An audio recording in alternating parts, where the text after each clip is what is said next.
Po. Atëherë rreth orës 11:30 në spitalin e Tramos është paraqitur pa shenja jete shtetasi Ardian Balloshi, rreth i moshës rreth 27 vjeç. Nga konstatimet e para rezulton që ky shtetas dëptimin e ka pasur me armë zjarri.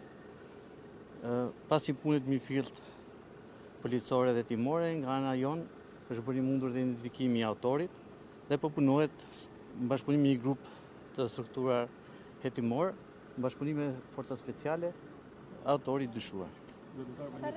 Cili është motivi? Dyshohet paktën pista paraprake dhe ajo që bën më shumë përshtypje janë dhe forcat rënea dhe ngjarje.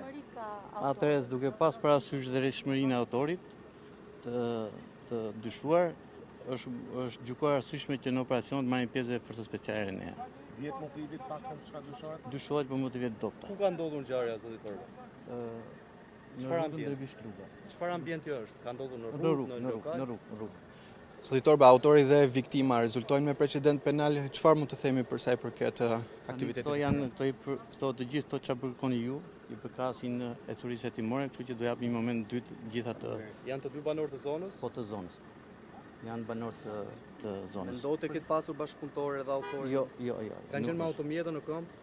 Ka qenë me automjeta autori. Gjithë nëse kanë pasur konfliktet më parëshme?